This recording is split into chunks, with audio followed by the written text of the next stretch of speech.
Pokemon has always been my favorite video game franchise of all time, and when I think about my childhood, it's hard for me to not feel overwhelmed at the impact that this video game franchise had on creating so many happy memories in my childhood, even when maybe things weren't going that great. One of my core memories is just playing Fire Red in the corner of the room while my parents actively were getting divorced in the background. I have a really special connection with every single Pokemon generation, especially generations 1 through 7. That's over 2 decades of Pokemon games released across multiple different consoles, and trying to replay them today is an absolute nightmare. You need like multiple different devices that you still have from your childhood just to play these games in the original way that they were intended to be played before you dive down the emulation rabbit hole. But recently I found and made a video on this device that just hit the market called the RG34XX, which is just like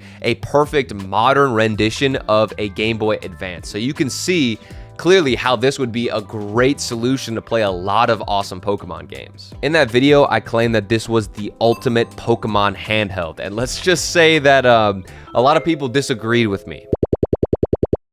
I got flooded with so many different comments that were reminding me that I was forgetting about one of Nintendo's most important handhelds, the 3DS. And honestly, a lot of these people were making a great point. The 3DS can play and run every single Pokemon game from generations 1 through generation 7. And on paper, that makes it sound like it's the ultimate device to play Pokemon games. But here's my issue with this. Is it actually a great experience on the 3DS? Or is this just like a jack of all trades and a master of none? I'm whipping out my 3DS right now, and we're gonna run this thing through the Pokemon Gauntlet. First off, I really want to dive into the actual hardware of the 3DS and just see how the buttons and the screen and the physical aspects of this thing actually hold up today. Then we're gonna mod the system and then dive into each generation of Pokemon specifically. I'm gonna go over what it feels like to play through every single Pokemon game,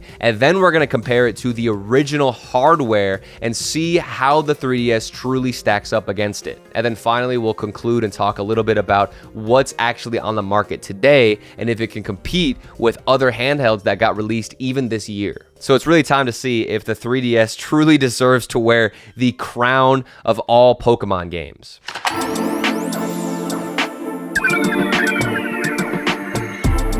The 3DS originally launched in February 2011 at a very steep price of $250. Now, this price tag was an absolute disaster. I don't know what Nintendo were thinking, and everybody else agreed because the Nintendo sales for the 3DS absolutely tanked, and Nintendo had no idea what to do besides just slash the price and drop it all the way back down to $170 in an attempt to save the device itself. Now, if you're thinking about buying a 3DS today, you're going to be faced with a lot of different options and different products to choose from. And that's mostly because the device itself had such a long shelf life that they created so many different models here. But I'm looking for the best option right now because we want to find the true Pokemon handheld. So we've got to go with something that's actually quality. The original 3DS was really tiny and uncomfortable. It had sharper edges, not the best build quality, and for that reason, we're just going to pass on this thing. Next up was the 3DS XL that got released, and this had bigger screens, more comfortable ergonomics because it was just overall a bigger device. But ironically, this thing actually felt way cheaper than the original 3DS model. Something about the build quality of this thing, at least in my opinion, was just a little bit lacking. It just feels like it's meant to break. It has really loose hinges. The shell feels really hollow on this device. And overall, I'm just not super impressed with the build quality too much, so we're gonna pass on this thing as well. Next up was the original 2DS that got released by Nintendo, and this actually is considered one of, if not the most comfortable models of the 3DS, and that's because it's not a clamshell, so it doesn't open up. It's just a literal door stopper, so your hands fit so nicely on this little device. But I'm not gonna lie, dude, I like a little bit of aesthetics. I want the device to not look horrible, and this thing is just such an eyesore that even though it feels great to hold, I'm hoping that there's some kind of in between in another future model, so I'm gonna pass on this thing too. There's also the new 2DS XL, which is just a better design, decent comfort, a solid price. It's usually cheaper to find than, you know, other devices, and on top of that, it doesn't require or have the 3D effect that anybody is even using. So this overall is actually a pretty great model and one of the options that I genuinely considered to buy. But the clear winner, of course, for me is going to be the new 3DS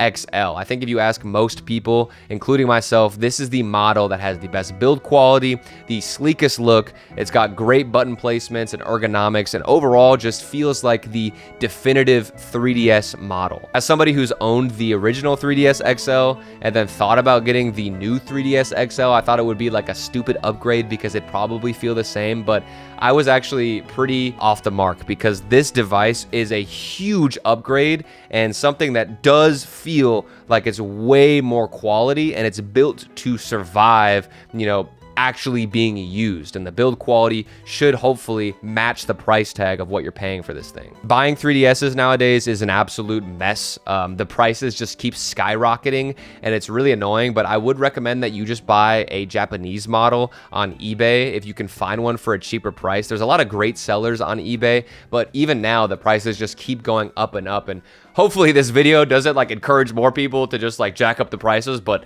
I don't know. I love this thing, so I'm sorry if I'm making the situation worse. I spent $200 on this thing from Japan, and I don't ever want to buy another 3DS because $200 for this is insane. Like, I don't even really have the money for this. I just really wanted to make this video, and thankfully, the other video kind of did well, so I was able to use some of the money that I made from that video to just put it into this 3DS. So I don't know. I'm hoping it wasn't like a horrible financial decision, but now I put a clear case on this thing and I'm hoping it lasts me as long as it can. And this is the model that we're going to make and create to be the ultimate Pokemon handheld device. So now it's time to mod this thing and install custom firmware, and it's actually relatively simple if you just follow a recent YouTube video. And if you're unaware, the 3DS has like one of the craziest modding communities of all time. There's so many amazing people and fantastic developers and engineers who have literally designed some incredible software and, you know, utilities that can be placed on your 3DS that absolutely transform the device as a whole. Once I got this thing modded and installed custom firmware, there was just a few other tweaks that I made to it that I wanted to just preface before we get into the generations of Pokemon. First off, I fixed some of the weaker colors by using the Rosalina menu, and this just kind of boosted the contrast and created a little bit of some deeper, darker colors on the screens. Since we are going to be playing some DS games later down the line, I also did tweak some of the screen filters using the TW patcher, and that just kind of sharpened some pixels for the screen, and we'll get way more into that as we approach the generations of Pokemon that were on the DS, but I just wanted to mention it here. Next up, I changed the theme of this device to match the Pokemon aesthetic that we're going for, and there's so many sick themes out there, and it's so easy to install a theme on your 3DS that you can really customize this to just whatever you want it to look like. I chose a theme that plays the beautiful Undella Town music soundtrack in the background, so every time I launch my device, it's just so relaxing. And then finally, what I did was downloaded and installed all of the Pokemon games that I wanted to on this device, and then put them in a little section by itself on the home screen. And now with that, we are ready to dive into all of the Pokemon generations and put this thing through the gauntlet. Let's kick things off here and start with generations 1 through 2. So these are actually going to be bunched together because they both utilize something called the Virtual Console system within the 3DS. The Virtual Console was essentially just like an officially licensed emulator for your 3DS that Nintendo back in the day would let you buy games on like the eShop, and you could play classic titles from older consoles on your 3DS. Now, Nintendo being classic Nintendo, they didn't like actually offer you a bunch of different options and let you just go through the catalog of older systems. They were very selective with the games that they let you play through the Virtual Console system, and as a result now, we have to use a software called the Super Ultimate Injector, and this is essentially what lets you pick the system and the ROM now, and then inject that game into the 3DS itself so you can play it through the Virtual Console. From my research for generations 1 and 2, a lot of people were saying to inject it through this software and play it in the Virtual Console on the 3DS. If you do it this way, you're a lot less likely to run into issues whenever you are actually emulating and playing these games, because it's done through Nintendo's own software, which is just a lot more reliable. Also, it's really nice when you use the Virtual Console to play these older games, because it actually feels like it's a part of your 3DS and it's not just going through a bunch of different menus, if that makes sense. You know, instead of using the emulator, I would much rather have it feel like it's original Nintendo software, and having the Virtual Console kind of adds that charm, at least in my opinion. But regardless of which route you go, the experience from Gen 1 and Gen 2 will be kind of similar,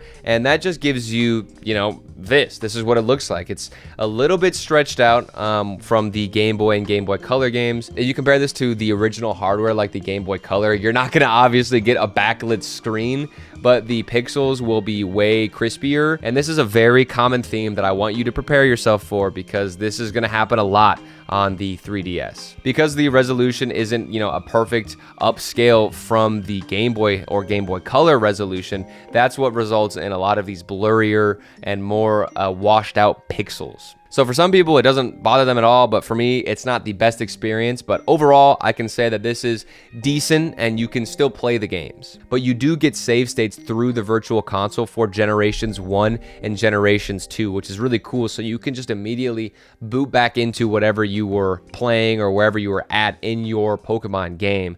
And it's all done through the native software of the Virtual Console on the 3DS, which is really cool. All right, now moving on to Generation 3. And this is where things get really interesting here with the 3DS. Remember how I mentioned that the Virtual Console is basically an official emulator for your 3DS?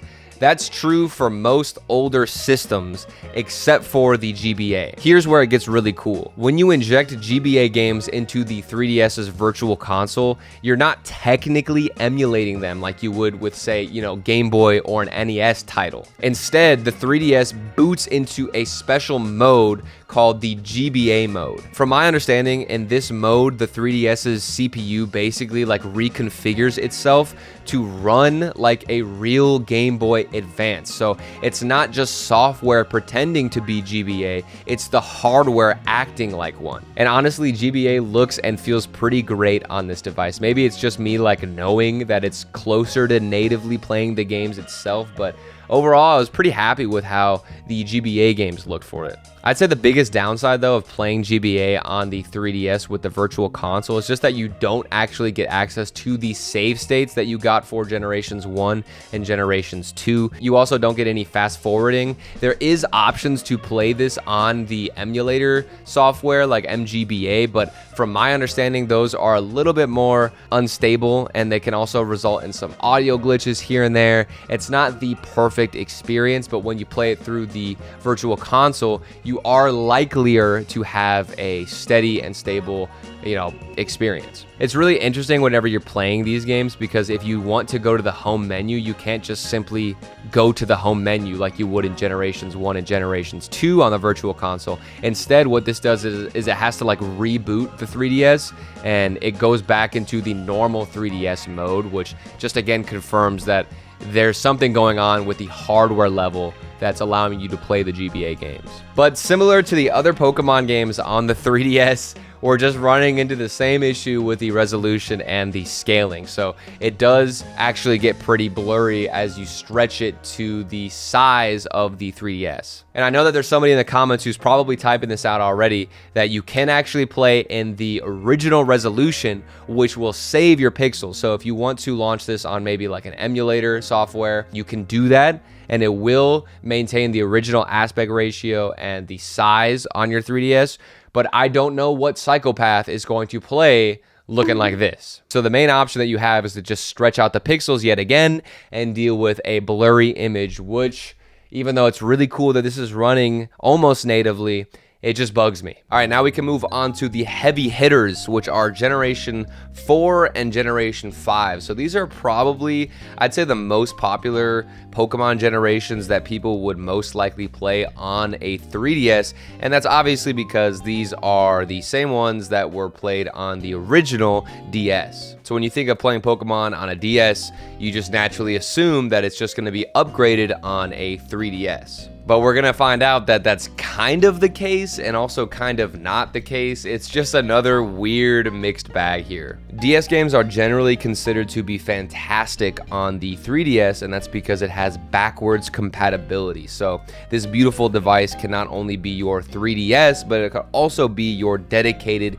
DS machine as well. The 3DS actually has DS hardware built into it, so you're not emulating here. It's literally just running the games natively, and you could also use your DS cartridges as well, which is pretty sweet. The DS games are my favorite of all of the Pokemon genre. I actually think that this, in my opinion, is like the peak of all of Pokemon, is just right here, Gen 4 and Gen 5, and also the remakes of Heart Gold and Soul Silver. Like, I don't think you could get any better than this like chunk of games, in my opinion. And because they're my favorite, I'm extremely picky when it comes to replaying these, because if I'm going to play these games, I want it to be like exactly the way that it should be and look as ideal as possible. And unfortunately for the 3DS, which so many people do not talk about, it doesn't hit the check boxes. I don't know how else to explain it, at least for me. It's very similar to the earlier issues that we had with Gen 1s through 3.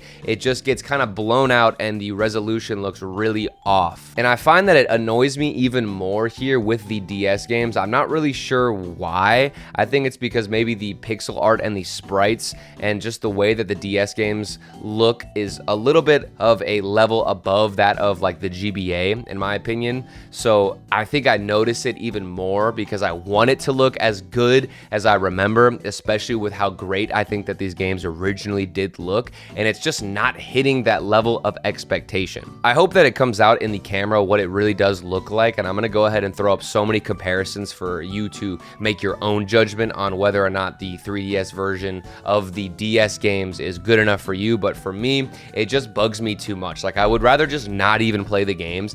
That's how much it starts to annoy me, which I know is insanely nitpicky, and I'm probably looking like an absolute like Pokemon diva right now, but this is just where I've come to stand with how I want to replay these older games. So while yes, I think it is nice to have the option to play DS games on the 3DS, this is the generation where I would just much rather play on the originally intended hardware, whether that be a DSi, DSi XL, heck, even a DS Lite, in my opinion, looks so much better than anything that you're going to get on a 3DS. Okay, and now for the biggest question of the entire video. Does the 3DS play 3DS Pokemon games well? Yes. This is clearly the winner of playing Gen 6 and Gen 7, but later in the video, we will compare it to other modern handhelds that could play some of these games and emulate them. But for the most part, whenever it comes to Gen 6 and Gen 7, you just can't get better than a 3DS. And it's actually kind of crazy with, you know, the new Pokemon game coming out and the way that it looks. I've seen a lot of criticism on the 3D models of that, and it's kind of wild to me to think that the 3DS Pokemon games, in my opinion, actually look better, and I enjoy the style and just the way that these games function and honestly feel in comparison to any modern or newer Pokemon game on the Switch. And these 3DS games, while it was, you know, the 3D world of Pokemon, it still didn't feel like it lost the spirit of Pokemon. And as we've gone down this weird Switch era, it feels like it's getting further and further away from what it originally was. Or maybe I'm just getting older and older, I'm not sure. Romhacks are also pretty great on the 3DS as well. It's surprisingly pretty sweet, mostly because you can play all those GBA ROM hacks that we talked about in my other video, like Pokemon Unbound, and you can do this through the GBA injection method, and it can also now handle the DS ROM hacks. So I guess if you want a one-stop machine for the ROM hacks and you're looking to get access to, you know, some DS titles, this can definitely satisfy a lot of your needs. needs. I also want to mention that the 3DS also has access to the Pokemon Bank, and this is a huge selling point, in my opinion, for the 3DS if you're somebody who wants the ability to trade Pokemon between different games. For me personally, this doesn't really do much for me, but for a lot of people out there, I know this would be a massive upgrade and a big reason to purchase a 3DS. And that concludes everything so far for the Pokemon generations. You can see that the pattern was pretty similar for every single generation. It usually just comes down to what the resolution looks like, what you're willing to put up with your own eyes. It's kind of hard to film this. I hope that it comes out and you can see the difference so you could make an informed decision if you do want to go back and play these games yourself. I will say, man, you just can't beat the nice big chunky pixels of the DSi XL. That's why I made that whole video celebrating that handheld specifically, because I truly do love the original XL. It's just so great. But the 3DS is actually starting to get to the point where it's starting to show its age a little bit, and that's because a lot of newer handhelds, specifically in the retro handheld market, have just been popping up left and right, and things like the Retroid Pocket 5 have hit the market. Now, this thing is an absolute beast for the most part, especially with what you're paying in comparison to what you're actually getting to play. You have so many options, and it can go all the way up to GameCube, PS2. A lot of great Switch titles are also possible to play on this thing. Even some of the Switch Pokemon titles you could actually get running on the Retroid Pocket 5, but it's kind of hit or miss, and you really have to mess with a lot of the settings. It's got an OLED screen, and honestly, this looks fantastic for gens 1 through 3 because you can apply different screen filters. You can add some shaders to make it look even better and make sure the pixels, even if they're not perfectly upscaled, it does look a lot sharper because you have more options there through what you're emulating on and the power of the RP5. But the problem is that it is a wider screen, so you get bigger bezels, and it's not original hardware. So a lot of people kind of run away from the emulation scene because it doesn't feel as authentic as something like a 3DS would, because at least you're still on original Nintendo hardware. But I would say when it gets to the dual screen versions of Pokemon, it's very hit or miss, and it looks kind of weird depending on how your layout is. The Analogue Pocket is another device that I think a lot of people would be comparing this 3DS to, and that's mostly because it has a gorgeous screen as well, and it's using hardware emulation, so it's using that FPGA technology to play actual cartridges from the GBA and Game Boy carts and Game Boy Color cartridges that make it feel like it might be an authentic Nintendo device. But unfortunately, there is no DS or 3DS support, so you are very limited on the generations of Pokemon that you can play. But if you're massive fans of maybe Gen 1 through Gen 3 and you love those games to death and you don't care about the rest and you want a modern experience, this could be right up your alley. But one of the cons here is that it's very expensive. It has a premium price tag, and for around $220 before shipping, you're only getting access to a couple of generations of Pokemon. So interpret that however you want to. It's really up to you individually to decide on whether or not it's worth it. I'm gonna be making a completely new and separate video on the Analogue Pocket. I just got this thing in the mail, and I was able to afford this because the last video did well. So I'm just like reinvesting the money back into the channel to hopefully just make more videos for people who are interested in this type of stuff. So I appreciate everybody who's watching, and hopefully the video in the future can answer some questions on the Analogue Pocket as well. And finally, now we can conclude with what I previously hailed as the king of Pokemon handhelds, the RG34XX. This was my previous pick, and honestly, I still kind of stand by it, especially for Game Boy Advance and Game Boy or Game Boy Color games and those generations from 1 through 3. But like the Analogue Pocket previously discussed, this is also very limited on the generations of Pokemon that you can play. Compared to all of the options here, this thing is dirt cheap. You're looking at maybe $50. I've seen it now on AliExpress, which is even cheaper than what I bought it for when I made the original video, which was around 70. So this thing just keeps dropping in price and it still holds the same performance. It looks like a GBA. It's super portable. It's incredibly nostalgic. It won't break the bank. And honestly, besides the fact that it can't play every generation of Pokemon, the ones that it can play, it does fantastically. And this device kind of just brings us back full circle to the start of the video, which is just choosing which generation of Pokemon you really want to play or have a preference to. The 3DS is basically the sampler platter that you could buy at Applebees. It gives you like a little bit of everything. You got chips, you got wings, you got mozzarella sticks, and it gives you a nice little taste of everything. The food isn't amazing in every single area, but it gives you like a little taste, a little flavor of all the different types of food that you might want to eat on that day. But maybe you're just a really big wings fan. You just love boneless wings or bone-in wings, whatever it is. You can't get enough of juicy meat. And you're starting to realize that since you're such a fan of the wings in particular, what you really should have done is just gone to Wingstop. And there you could have bought all of the wings that you wanted. It would have tasted way better than Applebee's because that store and that restaurant specializes in making those wings. That's exactly how I feel about the 3DS. It's so versatile and it does everything pretty well, sort of. And if you're somebody who has a nostalgic itch, I'm not really sure if the 3DS would scratch it if it doesn't match the same experience that you had as a child. But for some, maybe you just want to buy one single device that can handle and play all of the Pokemon generations, and you don't want to have to worry about anything else, and it doesn't really bug you too much with the screen resolution or what the pixels look like. Just so long as you can play and enjoy a little bit of Pokemon, then the 3DS, or rather the Applebee's sampler platter, is perfect for you. So that concludes the video. This one ran super long. I know I went into a lot of detail here, and honestly, at the end of the day, I think this just shows how picky that I personally am with the way that I play certain games, especially when it comes to Pokemon. I just love this franchise so much, and it has such an importance in my life that I feel like it doesn't do it justice if I'm not playing it the way that it's meant to be played. But yeah, that's the end of the video. I felt like yapping the entire time about Pokemon and about the 3DS. I appreciate everybody who's been giving me your time with these videos. I also make music and rap. If you want to listen to that, the link is always in the description below. I appreciate you. Thank you for being here, and I hope that you have a great rest of your day and enjoy playing some old Pokemon games.